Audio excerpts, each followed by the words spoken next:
October 12th. Motion to open the meeting. Make a motion. I'll second it. Favor? Aye. So the first thing we have is the minutes from August 17th. Look at that.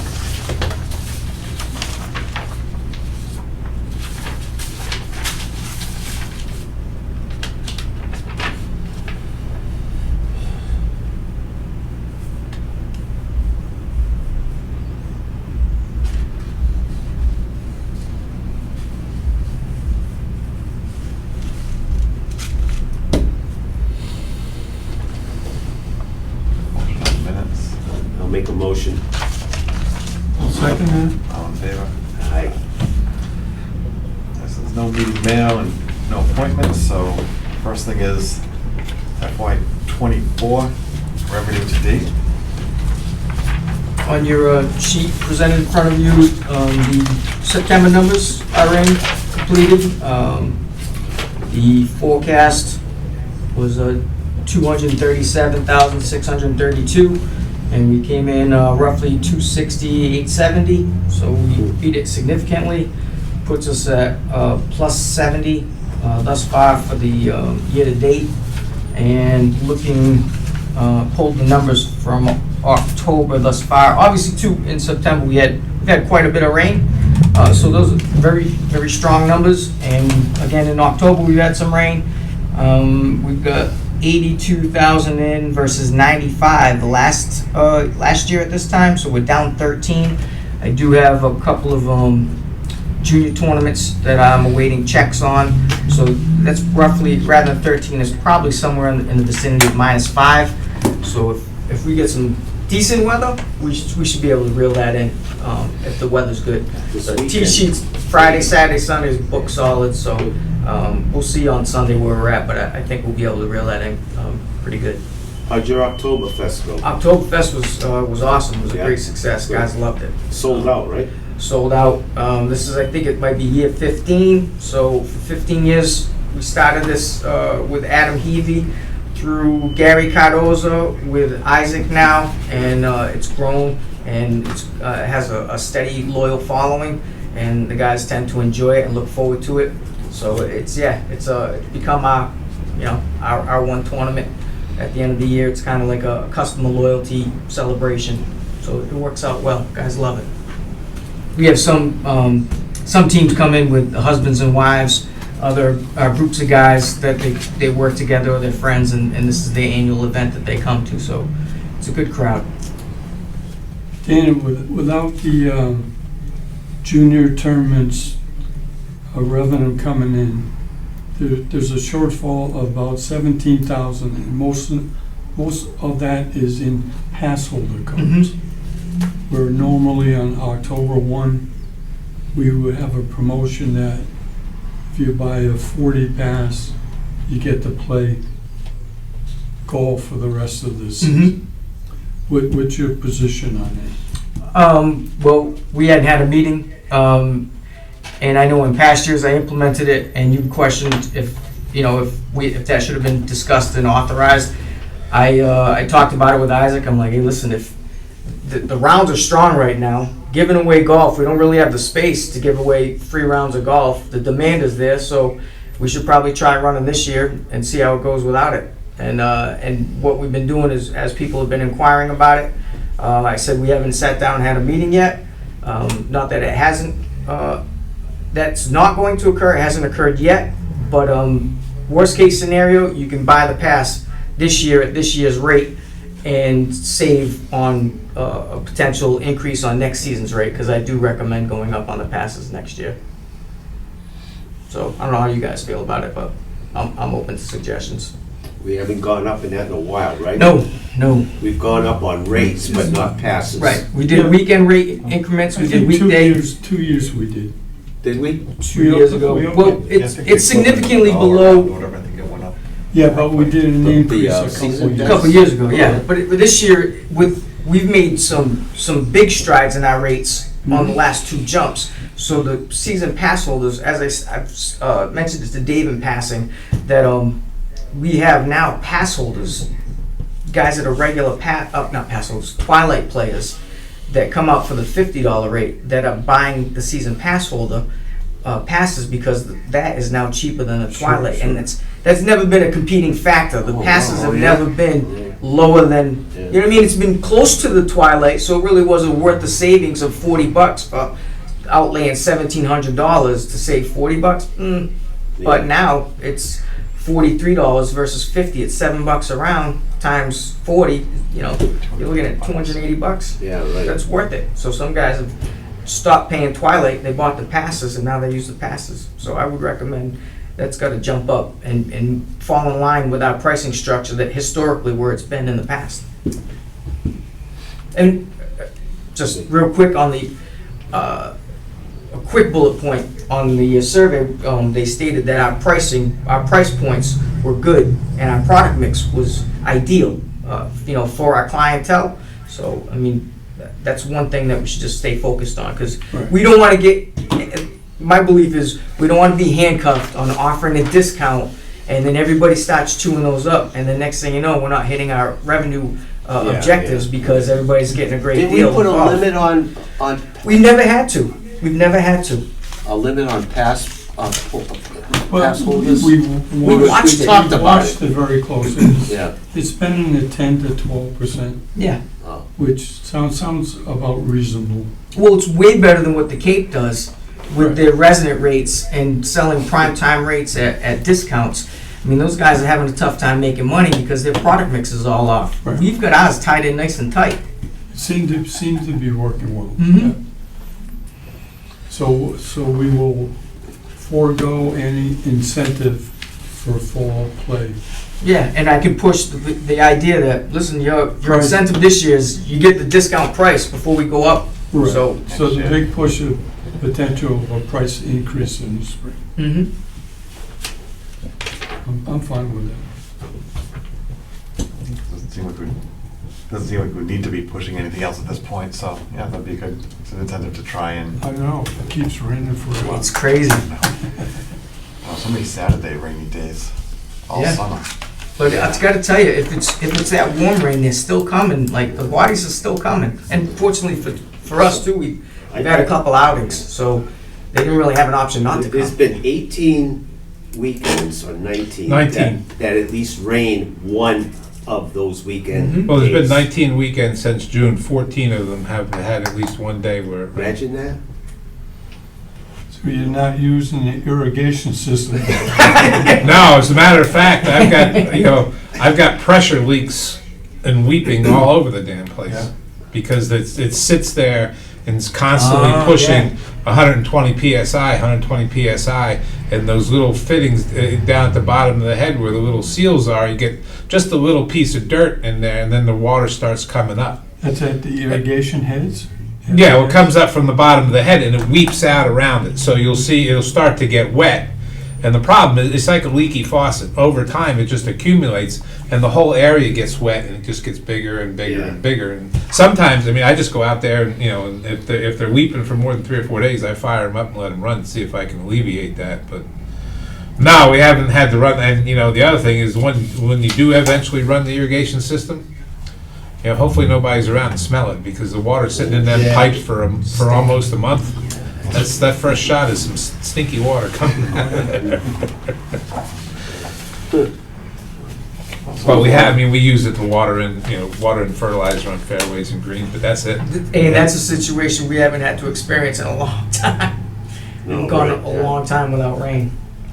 All right. So overall, that's good that we're 70,000 ahead of the plan so far, so, great.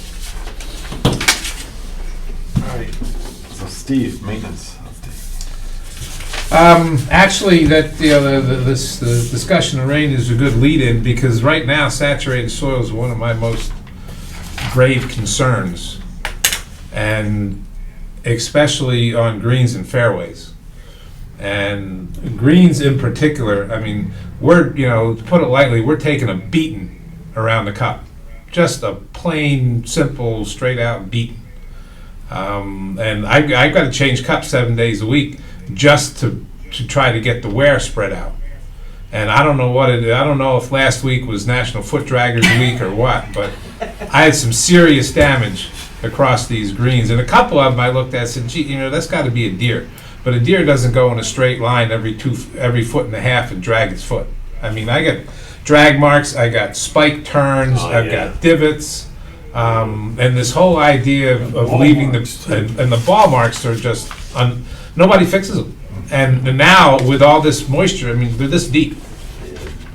So I'm looking at this, and really the only thing I can do about that right now is because this is the slower end of the season. Soil temperatures are down to 54, 55 degrees. Things aren't growing quite as much. I'm cutting back on cutting cleanups and and substituting some rolling for some cutting, just because this is not the time for me to be having greens that are wearing out going into the winter.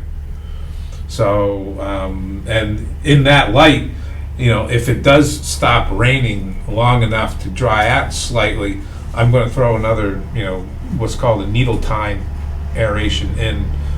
It pulls a small core. It's smaller than the pencil. It's about about 1/8 of an inch, but it pulls a lot of them. I don't know if anyone had an opportunity to read the materials I forwarded to you when I sent out status report. One of those touched on some of the new persuasions or new thoughts or directions in aeration that people are taking, because everybody gets so worked up about surface disruption and what have you. And it's kind of simple math. By that I mean, if you have a hole of a certain size and you do that once, if you do 4 or 5 repetitive activities of a much smaller diameter hole, they'll add up to the same removal. So that's what we want to look. That's what I want to look towards.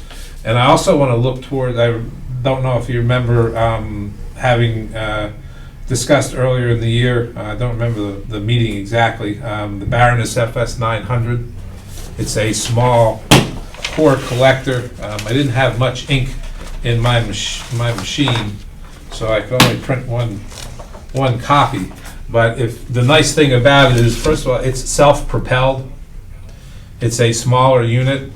Right now we have a TC-135, which is a sweeper, which is pulled behind a utility vehicle. So the entire length of it is from about where John's sitting to about where I'm sitting, the combined length, which makes it extremely difficult to turn in places and to get on smaller greens and smaller tees.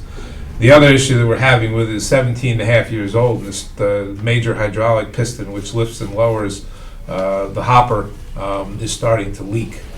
And we're going to need to possibly look at replacing that. And it makes me kind of hesitant to put it on green surfaces. So I'm looking at this particular piece of equipment. This particular piece of equipment was demoed here earlier in the season.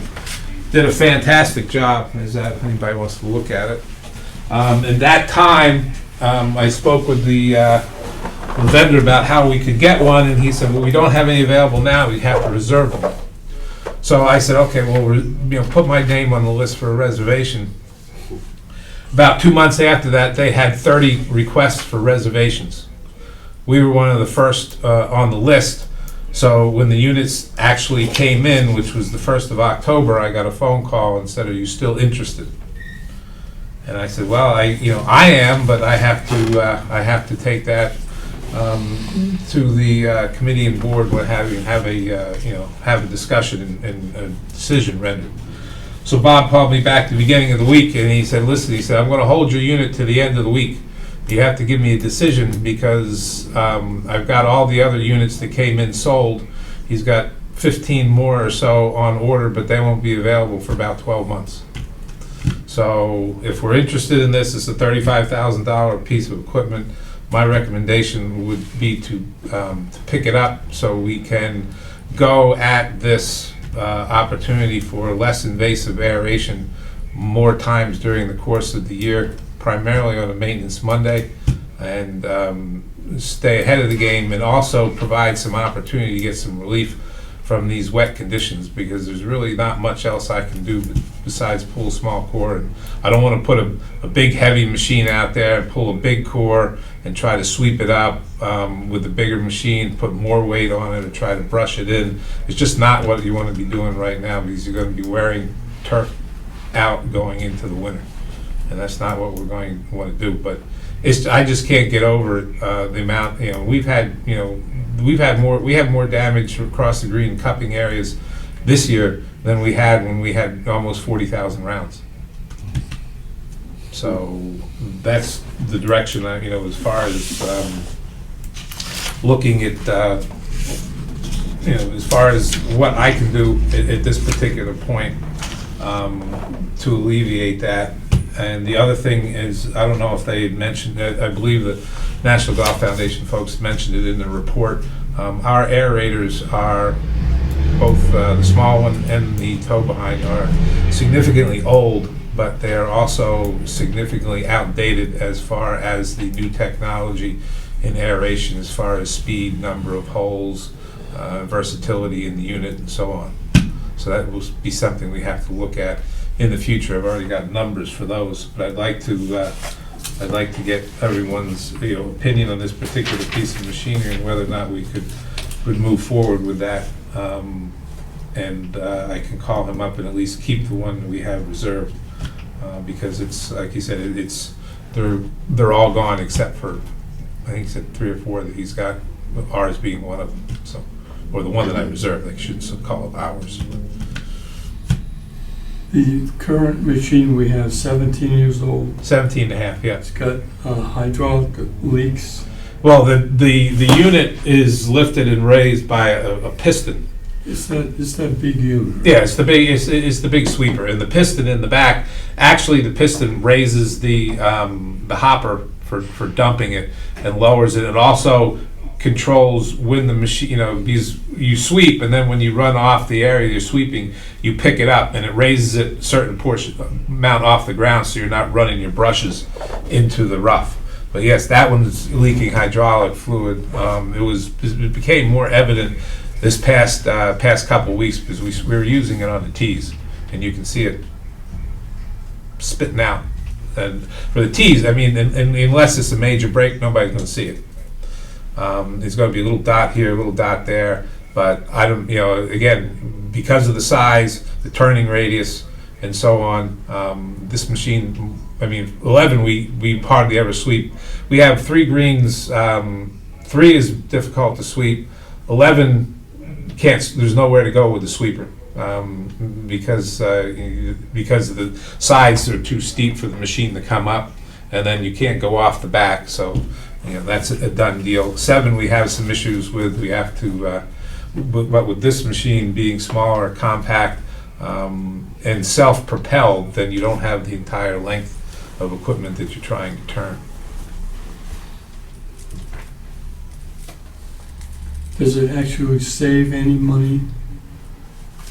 Well, it saves money. I guess the best way you could look at saving money is that it eliminates the necessity for blowing things off. Like we just did a small time aeration of the. We didn't do the greens. We did the cleanup passes about 4 weeks ago, and we did the cleanup pass, and then we did the collars themselves, because they don't really get aerated sufficiently when you're doing greens, especially with the tractor. You have to pick up, because if you don't pick up, there's nowhere for the front end of the tractor to go. And the other thing with the tractor is if you're going off the green, as the front end of the tractor goes down on a slope, that systematically raises the back end of the tractor just because you're going down slope, which pulls the aerator up even though you don't want to pull it up, and you don't get the collar. So we do the collars separately by going around in a circle. And in answer to your question, we had 2 to 3 guys out there blowing off each green.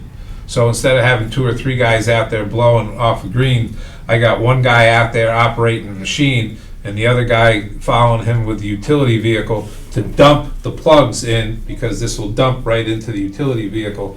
And then that way, the guy can continue sweeping while the utility vehicle goes and dumps the plugs.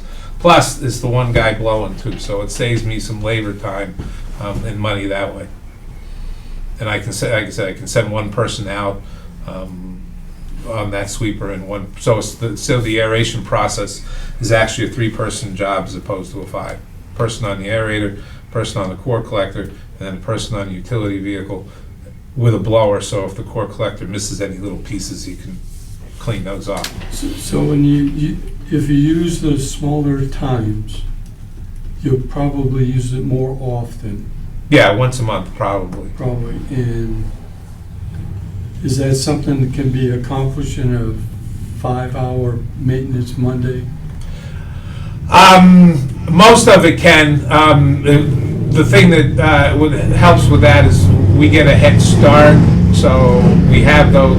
By the time the actual tea time starts, we can be already on, on the backside or holes far enough ahead where we could finish. I mean, of course, the only thing that could really change that in any one way or another is the weather, how much rain you have, and which this year was a disaster for our. It rained out almost every maintenance Monday. It was just. It's one thing to spend $35,000 on this unit. The other thing is, if you have the unit you're currently using for 17 years, and a simple change of the hydraulic leak and whatever gets it back to new. Well, it doesn't necessarily get it back to new, but like I said, it's a hydraulic piston. So and the piston is about 3/4 of the length of this table. So and So you're probably looking at $1,000 to $2,000 almost. This is, again, I mean, we're not going to get rid of the TC-125 because we can still use it for tees and some applications and approaches, but this machine is much better suited for use on greens. Like I said, it's less weight, it's a smaller machine, it has a better turning radius, and it would be more efficient, and there is less operator error with this particular type of machine than it is the TC-125. In order to drop the brush, you have to look over your shoulder to see where the brush is before you drop it. So obviously you're not looking this way. With the newer machine, your handle is right here and the brush is right under your butt. So as soon as your butt crosses the area where you want to put the brush down, you can put it down and you don't have to look over your shoulder, and you can keep your eye on what you're doing. Same thing when you pick it up. And what's the useful life expectancy? The life expectancy of this machine, if you take care, I'd put that probably, with proper 17 brush years. replacement, 10 years. I mean, the Baroness is a brand of equipment. Not too many people heard of it, but the Baroness has been in business longer than Toro has. It's just becoming more accepted in this country now than it had been in the past. If you look on that piece of paper there, you see a little Asian writing in a couple places. They have quite a large market overseas too. And can we lease this one? You can lease. I mean, I'd have to go through. I'd have to call them up and see. I mean, and it would be under the same lease terms as the roller was. But I would. I mean, it's a $35,000 expense. As we alluded to earlier, you've got 180 remaining from the other one, and we got 125 for the new one if it passes town meeting. I'm just not a big fan of finance charges. So.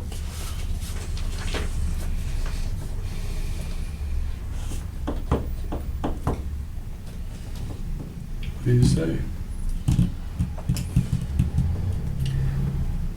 We'll start with the second part first. I mean, if we thought we needed it, I think, especially for a relatively low price, I'd be in favor of more probably just buying it than leasing it, because lease rates are just going up like car rates, mortgage rates, everything right now, the implied interest. So why spend that? Wait, Steve, what'd you say? You're gonna use it once a month? Well, that with the smaller tines, but you're going to continue to use it with other aerations. Right. You could use it on tea aerations. One thing that I haven't demoed with it that I'd like to demo with it is trying, is clean up after verticuts. Because that's the same thing. I mean, we put people out there to blow off with the verticut. Yeah. If we can sweep with this machine, then, normally that way you could use the grating more often, because the grating makes a significantly greater mess than a regular verticut. So, I mean, it would be used once a month, but, that's not to say that it would just be used for greens. I mean, we have some smaller All right, tees. so you're looking for at what? April, May, June, July, August, September, Well- October. I said, I looked at April, June, July, September, October, those 5 months. But then again, in May, you have a regular, a core aeration, and then plus you have tea aeration. Right. For instance, I mean, if I have like the fourth hole, Yeah. the three back tees in the fourth hole suffer from a significant lack of sunlight. So if I want to go out there and send one guy out there one day, say, listen, we're gonna aerate those again. We're gonna pound those with seed. So I'll send one guy out. Here's the aerator. When you're finished, let them dry a bit. Take the smaller sweeper, because there's that back tee you can't sweep, because you can't. I mean, you remember. I mean, that unit with the sweeper and the utility vehicle is almost 15 feet, 15, 20 feet long. So you can't go off the back of that tee, because you're in the woods before you get the sweeper off. You can't come up the side, because when the sweeper picks up plugs, what happens, the utility vehicle gets here, there's a yoke that sticks out from the utility vehicle to the sweeper. So there's a space between the tires. Yeah. So once the sweeper then the utility vehicle can't pull it up, so the tires start spinning. Yeah. If you happen to be on the first tee and get all the way down the front, you can see where the tires spun even on that slope, and it tore up about a 3-foot section in the front of the first tee. Vandalism. And I do like the efficiency ideas of the machine. It's just, I mean, yeah, are we gonna use it? If he's gonna use it, I don't, No, it's don't not have gonna a sit there. It's problem, gonna get as long as used. it gets used more than twice a year. Oh, it gets. I mean, you could go out. I mean, you have a problem green that you want to punched and not do all the other ones. Yeah. I mean, actually, depending on where it is in the timing, you can make it a one-man job. Again, to go out, Just saying, aerate, on the labor pick savings up. of it, by the time you're done with the life cycle of it, it paid for itself. Oh yeah, it'll pay. The first 5 years will pay for itself 2 or 3 times over. Most of the guys who can afford it are buying two, because it's so efficient, but it's relatively inexpensive for the efficiency end. As I said, in some circumstances, on bigger greens with wider and flat areas, I mean, Norm's looking into now what the cost to repair that hydraulic cylinder is going to be. 'Cause it gets tired, and it doesn't, once the hopper gets a quarter to half full, it doesn't lift it up anymore. So what we have to do is, as you're going off the green, you have to disengage the brush, which is one hydraulic drive. So when that is disengaged, there's enough fluid going to the piston to lift up the brushes. So you have to, you have to be pretty quick. Turn the brush off, pick it up. Then you got to turn around, turn it back on to put it back down. So, and that's all right for a couple tees and maybe some of the bigger greens like 13 where you have maneuverability space, but doesn't work on the other ones. So this is basically a new machine, new concept. Well, it's a new machine, not necessarily a new concept. The concept's been around for a while. This is just a better machine for doing the picking up process. And they've designed it so when you're operating it, a lot of another problem with the bigger sweeper is because of the traction unit in front, or the utility vehicle plus the sweeper, you've got 1, 2, 3, 4, 5, 6 tires that are driving over top of plugs. But when they drive over a semi-wet plug, it pushes it down into the surface, and the sweeper can't pick it up.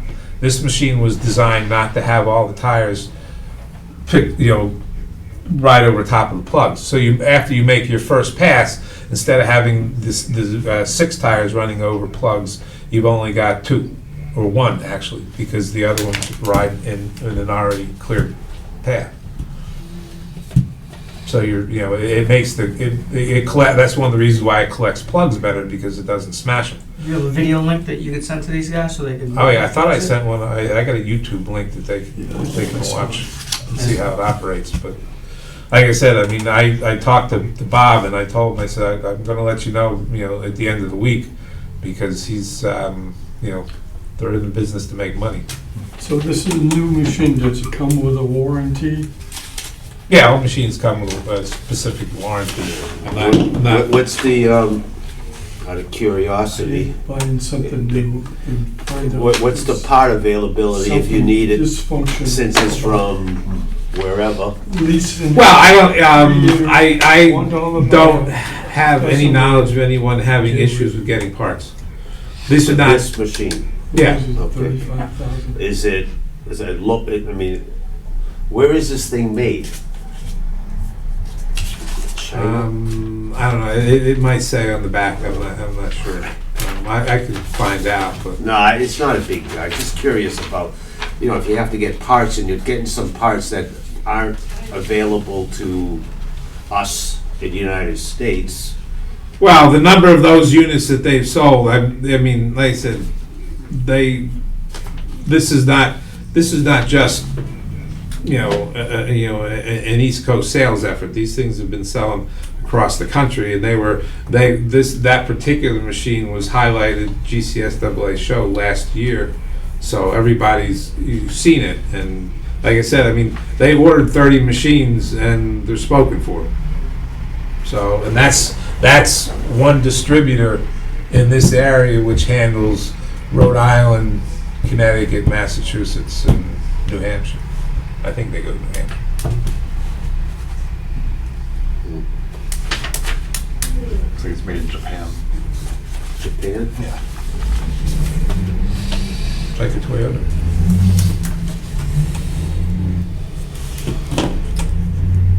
I think, John. What do I think? If it's gonna be used, yeah, fine. If it's gonna save time, great, If it comes with a warranty, okay. Now, when you do this to the greens, do you have to top dress them? No, I probably will behind it, but like again, it's a very small Yeah. hole. It's less, it's You like know, this. It's not something that you're going to be able to fill. Smaller than that? Okay. It's like Smaller this. than- oh, yeah. It's like I mean, a tine like this, like a pencil? It's smaller than a pencil. Oh, okay. They call them. If you read that article, they call them. They call them ninja or samurai tines. You can see a picture. You can This doesn't aerate, right? that picks the cores up. Yeah, I know. Okay, I'm just You're talking. just asking yeah. about the size. Yeah. No, that doesn't aerate. Well, it's worthwhile. What do you think, Ed? I think it sounds like a new concept and it's fine if we get it and it works forever. If after 2 years, something starts to fall apart, Well, it's and now you got a situation. If I was gonna do it, I would lease it, either 3 years or something, $1 buyout. If it meets his expectations, fine, you own it. If for some reason there's something wrong with it, get rid of it. Otherwise, it's $35,000 out the window. So you're leasing it based upon on a warranty concept rather than Correct. the cash It's a- buyout? It's a new concept. It sounds, to Steve's point, exactly what will solve some of his problems. Mhm. But I don't want to create problems either. Right. If it's new on the market and it's from wherever, Japan or wherever it's from, I just think we should lease it. So if Do you we know were to any do that, history on should this we- thing from Would we be other better guys off that than had doing it? like the, How old are they? what do they call it? It's been out for several years now. It hasn't, I mean, it's a very, I mean, if you look at that, it's a very simple process. There aren't that many significant moving parts to that. I mean, it's a brush that spins, throws the material up, lands back in the hopper, sits in the hopper. You've got forward, you've got reverse, you've got a turning mechanism, and it's got its own, it's got its own engine to it. I have not heard any issues with it. I'm sure if there was a significant issue with it, it would have been either on the mechanics forum, which We probably wouldn't have sold Norm all assesses 30 it either, too. like that.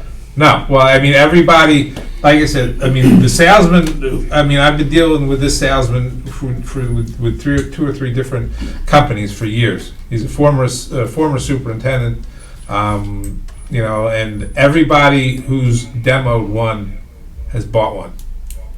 And that's why they had 30 ordered, and that's why they're able to sell them.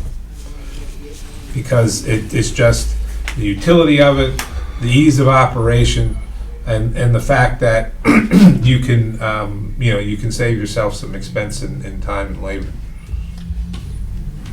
So what I was gonna ask, and so if we are potentially concerned that maybe it's not the solution that we want, would we think of the lease? Would we rather prefer than the fair market value lease? Because if you do the dollar buyout lease and you pay the $35,000 over the 3 years anyway, or whatever. Right. If you do the fair market value lease, you're paying the implied depreciation over the next couple of years. Which, to your point, if we felt we didn't want it, you walk away from it and you've paid for your usage. But then if we wanted it, then you would buy it for the remainder amount. I mean, with the dollar buyout lease, you pay the $35,000 plus the interest anyway. Yeah. That would be my only thing, is if we wanted to go that route, we should probably just ask them for the fair market value lease, not a. Again, I'm just trying to be cautious I about. will reiterate, the idea of core harvesting isn't new. Right.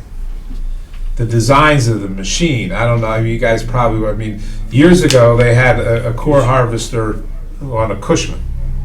And basically what it was a big V structure that had a conveyor belt. And you put this V structure down, collected the plugs, they went up the conveyor belt, dumped them in the back of the cushion. Yeah, It worked well. We have one that's 17 years old. It was I mean, there's a lot of sweepers. John Deere's got a sweeper. Toro's got a sweeper. And I think, I don't know if Turfco's got a sweeper or not. But, again, as core collectors, the idea, the difference with this one is the compact nature of it, the quality of the job it does. Even with here, it picked up wet cores pretty good, which our sweeper currently right now won't do. And the other thing about this is if you look at the sweeping system, there's no real place for the cores to get clogged. In this current sweeper that we have, there's a roller in front. So if the brush doesn't get all the cores, they get caught on the roller, it gets stuck in the front, the roller stops rolling, you get a core buildup, then the machine doesn't pick it up. So you have to pull off, you have to take a putty knife, and you have to scrape everything off to recreate that opening, so the brush can throw things backwards. So I mean, there's other advantages to it. I mean, I don't want to, we've got some other things to go over here, but I think it's a good idea.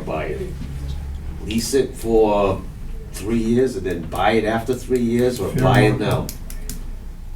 Why don't we go for that? What's that? Good comment. So, I'm assuming the motion would be, let's get it through a 3-year fair market value lease. That way we can evaluate how much you really use over the 3 years, and if we like it, we'll buy out the lease in 3 years. And if not, that's when you can walk away from it. In essence, we've only paid for the use over 3 years. Yeah. All right. Well, And you keep the old one just in case, right? oh yeah. I'm not gonna get rid of the old one because, like I said, I can use that on larger areas. Right. And when the time comes, we're gonna assess the condition of the piston. I'm just giving you a hard time. Seems like, Hey, you should know by now, he doesn't get rid of anything. yeah, you're gonna want a larger shed for this now. So I think, let's make it official. So I think Ed made that motion, right? So it's John second? I'll second it. Yeah, all in favor? Aye. Okay, so I just want to mention too, the other thing, I don't, as far as we have some damage on some fairways from the saturated soils, and a lot of it, some of it's on 7, some of it's on 10, where you have a slight hill where, the left side of 10, the left side of that bloody fairway, right at the top of the hill, gets no sun. None at all. It doesn't get any sun in the morning, and the trees are so close to it, it blocks the sun. It was wet out there we roped it off, put a sign up there, and of course people drive around it and go through the same wet spot again. Going up the hill on the fairway, you can see all the mud tracks going up the hill. If this wet weather doesn't stop, we're going to have to be a little bit more stringent in applying the cart path only rules, because we have cart paths on the front side where and they should be used when we have these issues. And the problem is, you have some people who are very good about it, and you have other people who just don't care. Yeah. And they're probably the ones who don't fix the ball mark and hit the green with their club and leave a divot in it and so on. I do want to mention that we have received, I think I mentioned it in the status report, we received all the parts for the Smithco. Nor spent 2 days this week putting the sprayer together. We've been calling about the availability of the hydraulic motor, and I don't know if it was because we were a pest or something, but it all of a sudden just showed up one day. So that's back together. We're going to test it tomorrow. We took it for drives today. There isn't any issues leaking. I'm going to fill up the tank, do a little spraying of water, make sure everything's good to go, and then we should be all set with that. I did want to mention that we had discussed the vent track earlier in the year. I just want to bring that back to everyone's attention. Vent track is a replacement for one of our rough mowers, the old 4500, which has currently got 4,373 hours on it. And if you happen to notice, included with that information I sent to you was a chart that talked about determining hours versus miles and how to understand that in terms of people who aren't in the business, don't have an understanding of what hours are. But the 4,373 hours on that machine equates to over 385,000 miles. And we're at the point now where we had one rusted out deck that we've had to replace, where the support structure from going up and down just rusted out right around the hydraulic motor. So this is the option we've discussed, and it has attachments that allows us to do cutting around pond embankments and so forth. So I just wanted to keep that in mind. The vent track is available in 5 to 6 weeks. I think this is something we should be considering in the spring, because depending on how much money we have to sink into that 4,500 this summer or this winter, 1 or 2 meetings down the road here, if we can come to some conclusion on that, then we could probably save ourselves the money of putting the money into that rough mower and So trade put it a in. universal machine to the bench. Yeah, there are approximately 45 different attachments on this, besides a plow, a snow blower, a brush. We're looking at the contour deck. We're looking at the You could cut like this. the arm. Well, we did it. I don't know if we had a demo here 2 weeks ago, I cut it. and I took that I don't like machine it, but on the It's scary. embankment on the 18th green, yeah. the embankment to the Oh, left, climbed right up. Oh, yeah. But Seventh green from the You gotta bottom, or get- 7th tee from the bottom of the hill all the way up. something you Didn't gotta sputter, get used to. didn't But spit. it's- Yeah, well, you have to, Yeah. if you're gonna do that, you want to keep your seatbelt on. Yeah, you gotta believe it. But as a contour deck, and the other thing it has is what they call a tough cut, Yeah. which is you use to cut it's like a brush hog. The nice thing about the Ventrec tough cut is that it's out in front of you. It's not Right. behind you. Right. like our pull-behind Right. brush cutter, so you can see where you're going, and, you know, it's easy, it's much more easy to maneuver. I'll tell you what, the thing's pretty efficient. It Oh, does yeah. a lot of, Oh, the nice thing about it, I mean, it takes 5 minutes to change implements, and adjust heights. And the other item we were looking at, just so happens to be in the front here, this picture. It's a sickle bar sidearm mower that we would use to cut around the pond embankments out back once we cut them down over the winter, and also areas like the 16T where the bamboo and other stuff grows up on the side. Instead of me getting down there with a brush saw, you can just take this along and augment the arm. And the other nice thing about the arm is the arm cuts underwater. So it's pretty interesting unit, but I just wanted to keep that, bring that to people's attention. That's something we're going to have to evaluate this winter about that other rough mower, and see where we can go with that. And my last item here was whether, you know, cart path work, tee and bunker renovation work, if we're going to be considering doing any of that this fall or in the spring, it's time to get to the process of, you know, design specification, big documents and what have you, especially for tee or bunker renovation. So I don't know what the feelings are, you know, as far as expense, and going forward. I know that most of you have been able to peruse the preliminary information from the National Golf Foundation. They have recommendations in there along those lines of tee and bunker renovation. We all know that we've had some bunkers we have to repair and fix and replace. bunkers don't last too long, that's for sure. Especially when people don't do what they need to do. I did have a couple of guys in one of the outings, I think.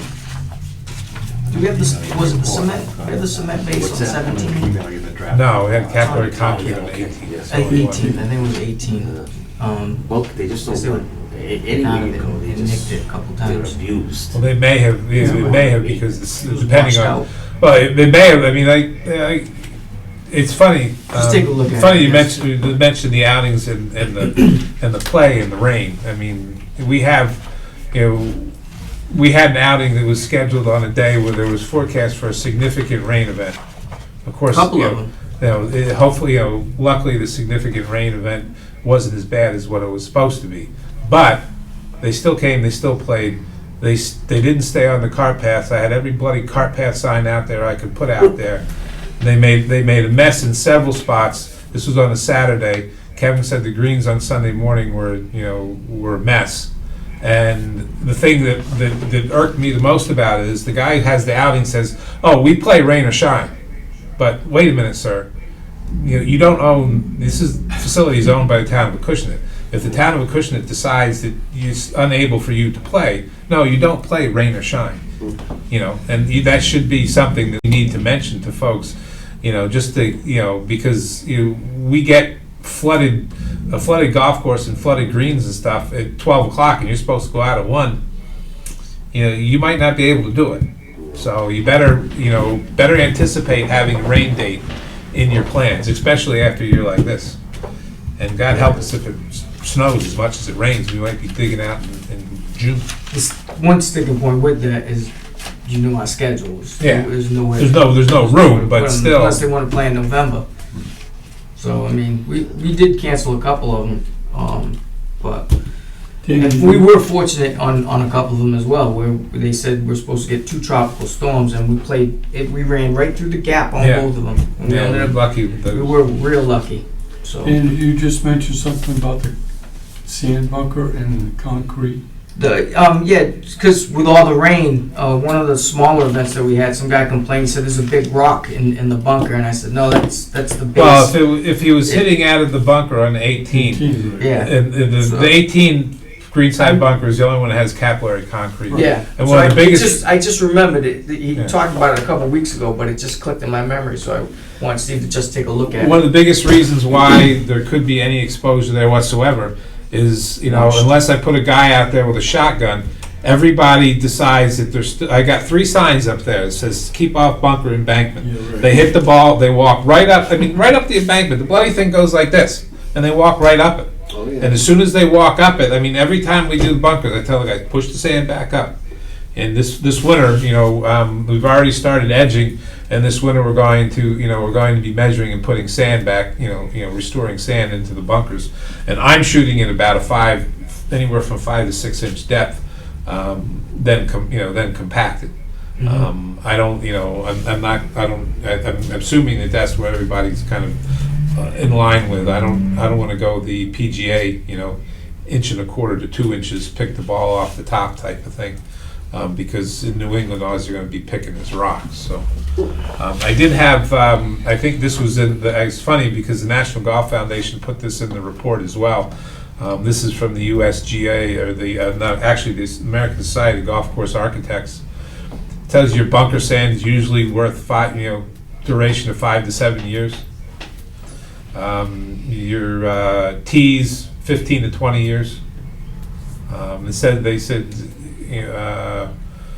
Bunker drainage, 5 to 10 years.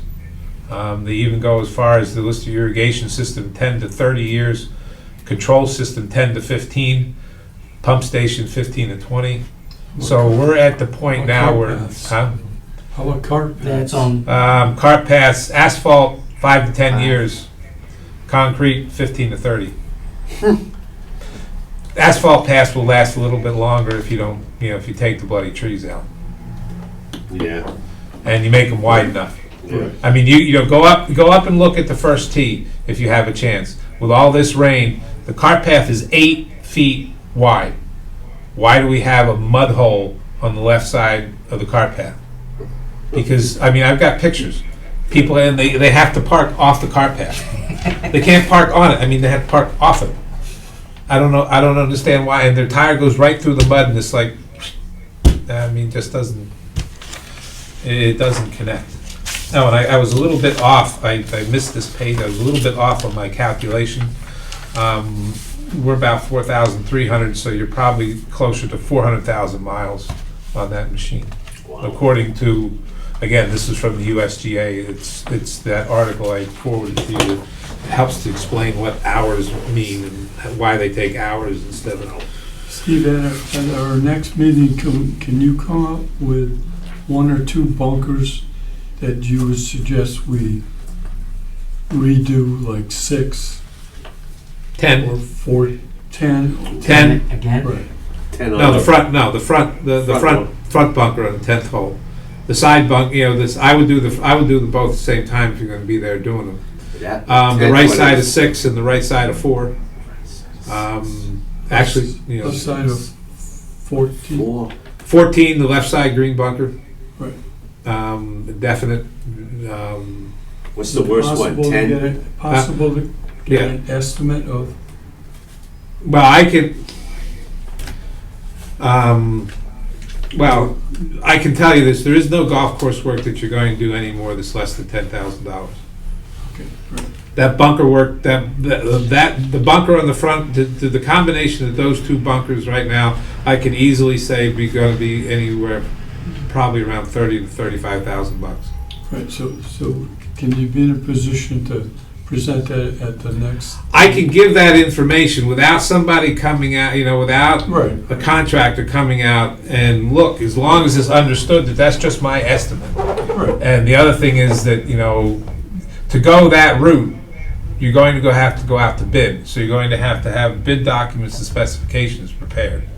And I have information on architectural fees for preparing bid documents and specifications for T and bunker reconstruction that gives us an idea of what it's going to cost to have those documents created. Because I'm not a bid document or specification writer, and it's it behooves us to have someone who's professionally capable in that regard to put those types of things together.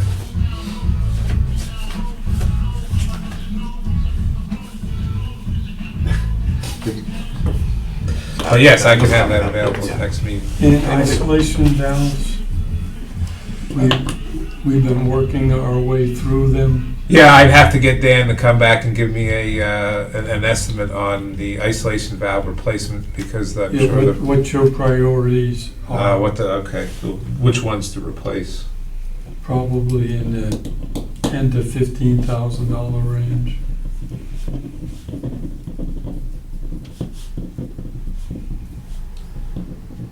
Last thing I'll mention is we've been having significant issues with our ice machine, Me too.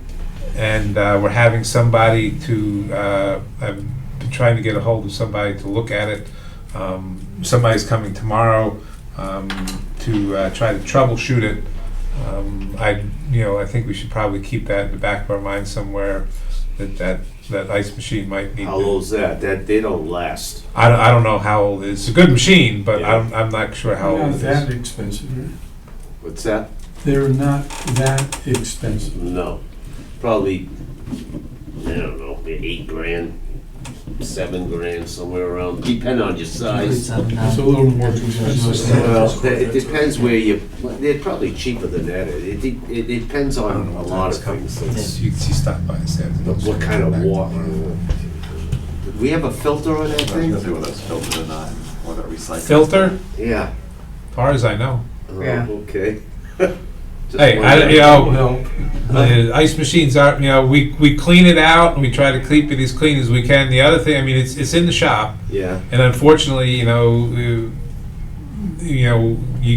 from grinding and sharpening, Well, yeah, it's. sharpening There's a lot of rotary sediment. wheels and stuff. There's rotary blades and just dust Yeah. in that building. Yeah, And- yep.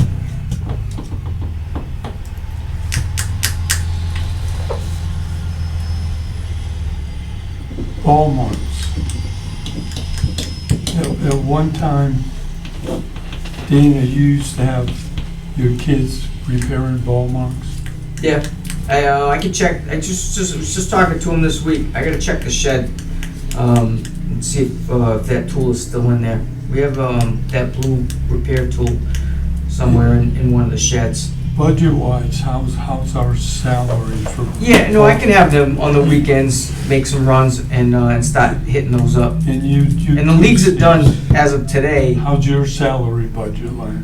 Well, I'm comfortable with the salary budget because we had some positions in there that we weren't capable of filling, and we had other positions that didn't last as long as I thought because of their other responsibilities. Can you have somebody assigned to doing ball? Oh yeah, I can send people out to do ball mark. I've got two ball mark repair tools. I've got one that's significantly better than the blue one, but it's Because you're right, cost me those ball $560 marks are deep. yeah. Well, these are been wet. the The greens have good. been wet. I don't know how you can cut the grass.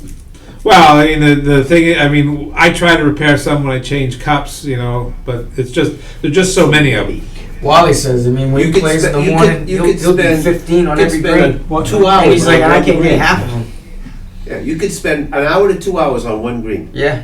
Easy. But The that's- good news that's is- something we should be doing. The leagues have I know completed. our customers should be doing, but. Our customer, it would be nice if the I don't customers could do it. We can. No, you're right. It should be, Yeah, the yeah. triples on. Yeah, we can send. I can send guys out. to Your do guys that. are more knowledgeable than if you have the kids do it, you're gonna have Right, to show right. them.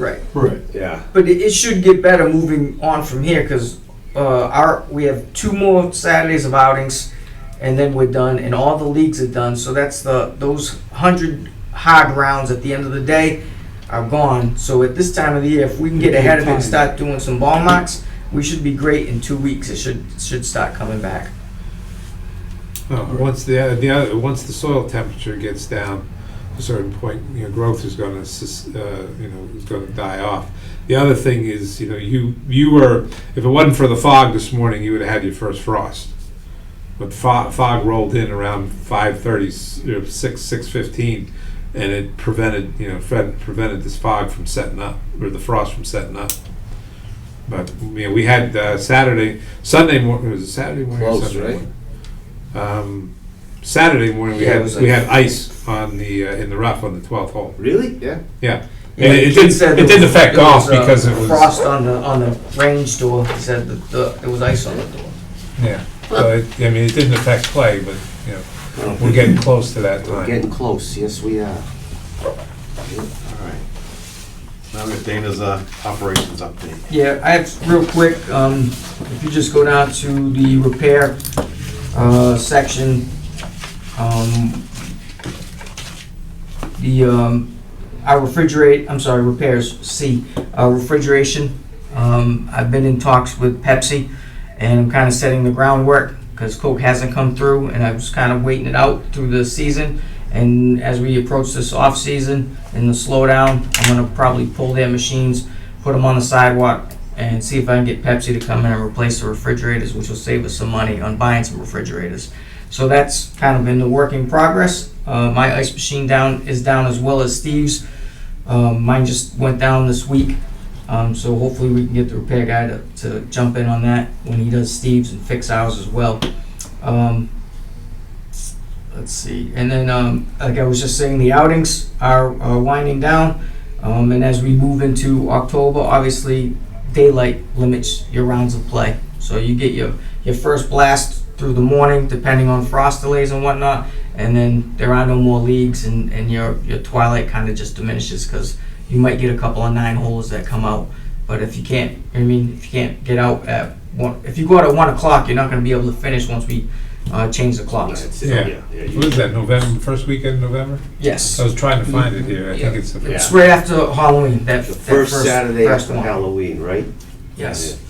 And then I did want to state real quick, I gave you guys the sheet. Yeah. We did come in number 1 Congratulations as the on best that. of the best Yeah. for the South Coast. South Coast readers voted for us. So that means we've won, just for those that are keeping track, 2018, 2019, 2020, and we won this year. So we've won 4 times out of the last 6 years, which is outstanding. That's awesome. Yep. Great. Congratulations to both of you. Good job. Yep, we've got a great crew of guys working. And then one of the things we've discussed in the past, I finally got one of the catalogs. Steve was kind enough to drop it off. These are some samples of the chairs. This is typically what we've been running with. That one, but that's not it. We'll just pass one of those down to Edwin. You guys. Yeah, perfect. 37 a chair. Yes, 37 times 144 plus shipping. That's where you're gonna fall for price. I think that's in the range of what, like 4,500, 5,000 bucks around there. Let me see. Black, right? 37 times 144, 5,328 plus shipping. So you probably add a couple $100 onto that. That's what it's gonna cost for chairs. Dan and I had a discussion about availability of surplus equipment from towns in those areas. And Dan indicated he doesn't have that ease of accessibility to this list. Somebody must be giving chairs away.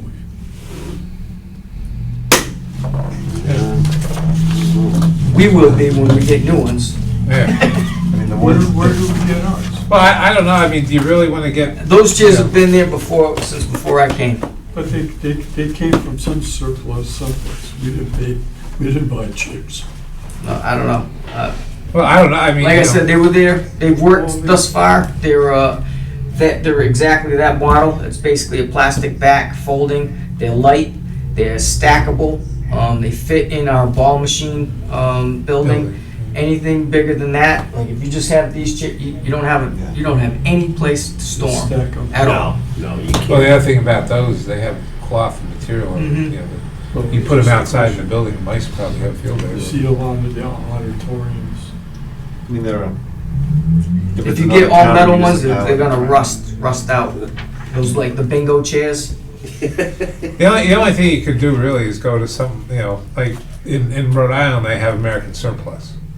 I buy a lot of stuff off of them, but, you know, they're pallet racks. They go to companies, and companies go out of business, they buy everything. Yeah. Yeah, right. whether it's you Well, know. that's like but going to Ocean I don't know, Steak yeah. They do the same thing. I don't know if they have, they must have something like that in the restaurant But you're business. looking like Yeah, they do. five grand. Yeah.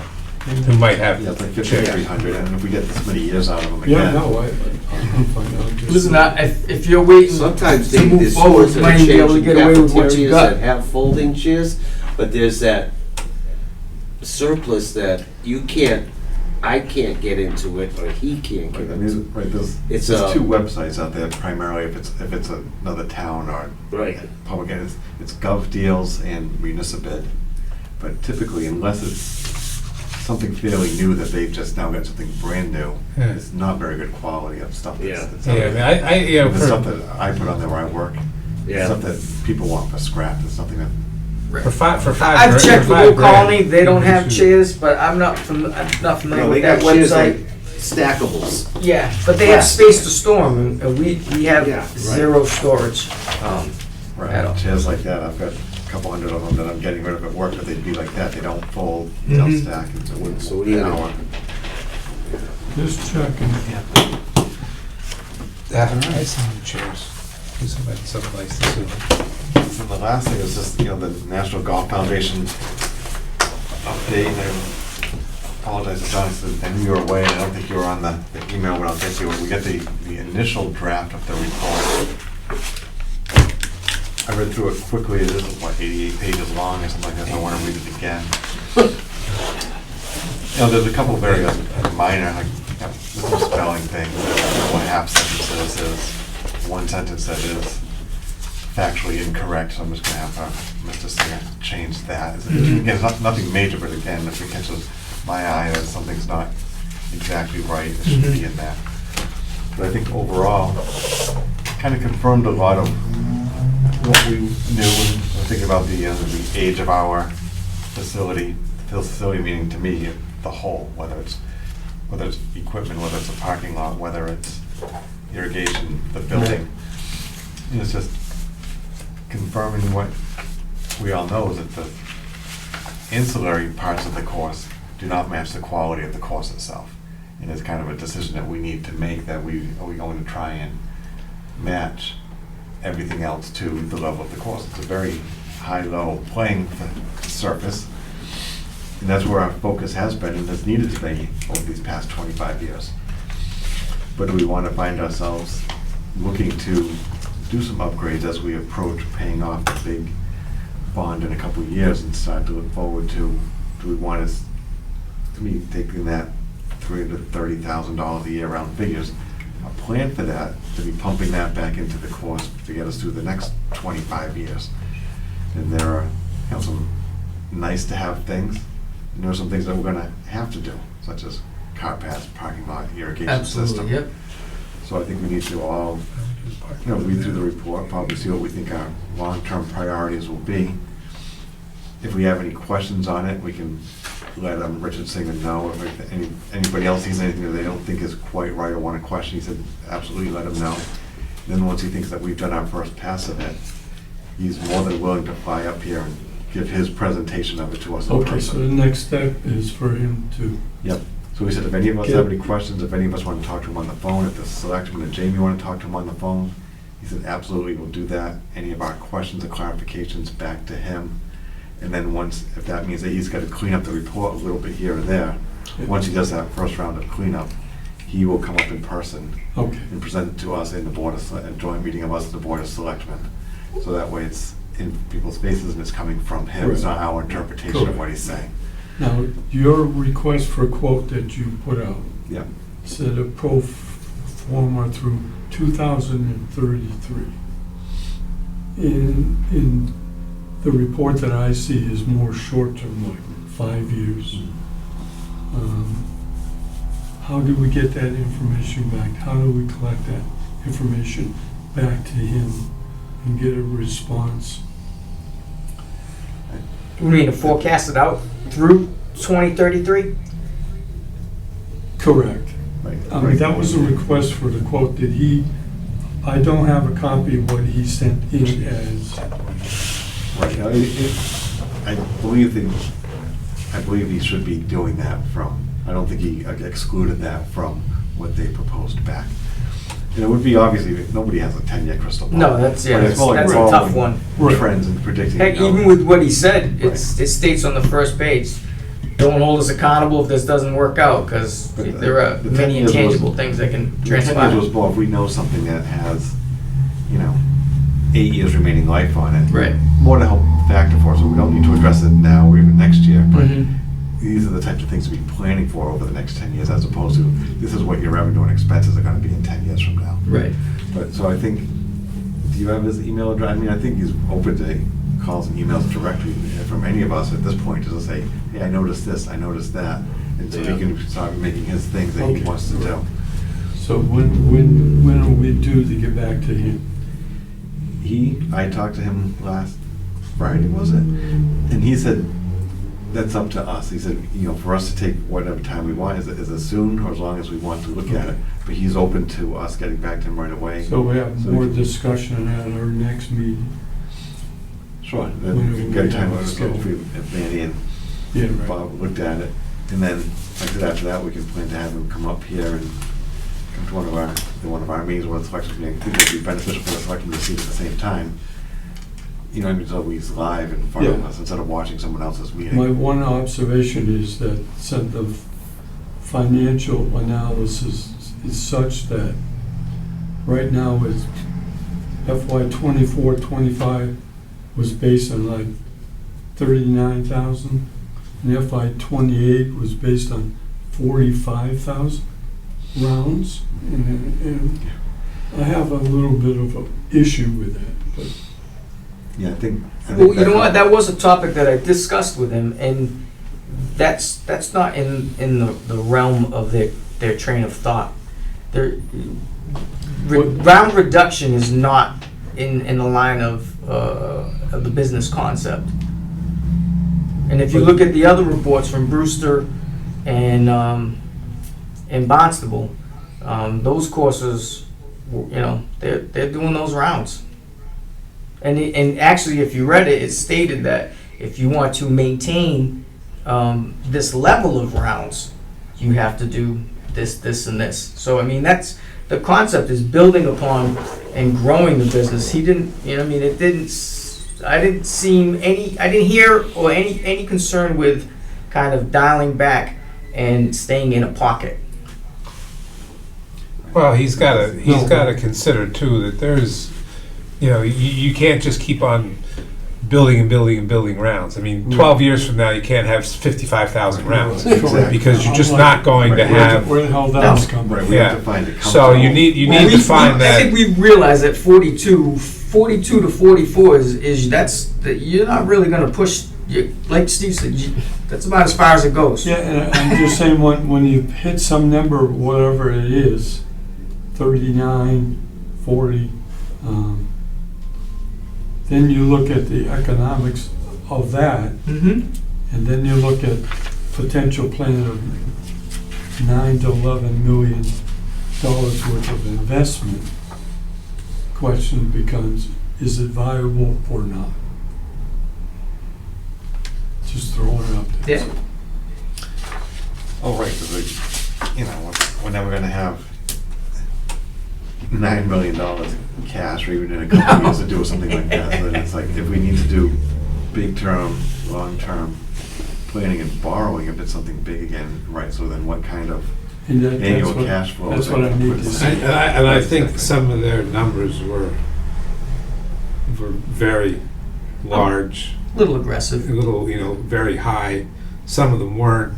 And I And as we think discussed, it's part of however the process takes place. and if we, and I think, even if something is large as a clubhouse, if we put the resources of the people we have currently working together, we could come up with something that's not going to cost $4 million, but it's going to serve the purpose. Right.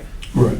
Oh, exactly, even if I have thoughts on that too, even if the dining area is more a pavilion with like nice glass garage door sides as opposed to a complete structure. Just as a strong, I saw that at one other place, so that's much, much less to construct, but Yep. still gets you a kind of a closed, nicely looking area that you can comfortably seat 100 Right. people, whatever it is. It is nowhere near building an actual function hall. Right, you're just creating an Yeah, open I mean, you space don't as have to- opposed to you don't have some to build the architectural, we don't need the design. Venus de Milo. I mean, Right. you know, it's- Right. It's although, open again. huh? Yeah, It is? They're opening it. reopening it, yeah. Okay, I didn't All know right, that. I John's just treated. asked my wife that the other day, and she said, no, they're still I closed. thought you said that because maybe you were interested in buying it. No. Yeah, No, we'll cut it out of the ground, just fly it over. Yeah, and okay, drop it. good idea. But just getting back to this, so if any of us, next I apologize, John, I'll email it to you. So you have it. Whenever you get. But we'll just, any of us see anything that we think needs to be corrected, clarified, questioned, let's just get it to Richard Singer at NGF so we Yes. can have some time to start. You know, did he missed something or if it's, you know, Yeah, whatever you want to radical see things in or little it, things. he's very receptive Right. to input And and, then that way, so we can talk to, Well, there was one page there was kind of missing a sentence at the top. or I think it was either page 8 or 9, like started halfway through a sentence. Yeah. Once you turn the page over. Yeah. It's, Yeah, that was it. Page Yeah, that 5 or was it. 6. It was somewhere near the beginning, so. And two typos, so, Yeah, so I can- town Just and, out the town, yeah, town and twice. then it had when it should have been then. Right, yeah, a couple of little things, but Yeah. before we have a final Page report, we 8, should pick up page these 8, and things. page 15. Just, email, call him, he's open to that as well, and, these next couple of weeks, get any tweaks like that back, so that we can have a real first draft of this. Good. That'd be good. All right. We wanna- All right. I know we don't have two guys not here, but we want to think of a tentative date for the next time. For the whole month except, first, I'm going to Florida for 10 days, but not the end of October Think you'll till. retire or something. Yeah, well, it's about time, yeah. My son gave me the okay, Dad, you don't have to save me any money. there you go. Okay. Thanks, kid. He says, but give me the house. Oh, okay. You're all set. Yeah, don't save me any money, but just let me have that, I'll sell Yeah, it. right, Take the care. property, yeah, exactly. Let's see, the 16th maybe? That's good Not for too me. November? Look at the calendar. 16th? What do you think like the other, it's be like 9 or 16 would be the two Thursdays. Okay. Oh, it's not even in September. 16. Yeah, the 16th is the one before Thanksgiving, right? Yep. Yeah, the 9th would be better for me because I have to go down and visit my mother in Pennsylvania on the weekend of the 16th, 17th, and 18th. November 9th. 9? 9 is okay with me. The 9th? Okay. Same time? Sure, I'll say 4:30 here. We can get the other two. I think November 9th, there's a traffic jam coming off the Cape. Yeah. They're supposed to be done by Thanksgiving. It's We'll see scheduled. if They they are. didn't tell you Tunnel, what you gotta take Thanksgiving, the tunnel, did Dave. they? Yeah. The tunnel's So the we're way to gonna, we're go. gonna start a ferry coming across. Yeah, the- you're probably faster. Yeah. Oh, All right. My son works down there now, and he's buying or renting, he's gonna rent an apartment in Plymouth because it's taking much longer than it Oh, yeah. normally does to drive back and forth from Rehoboth down to, Yeah, especially from this side right now. yeah. Right. So motion to adjourn, John? I'll make a motion to adjourn. I'll second that. All in favor? Aye. Thank you.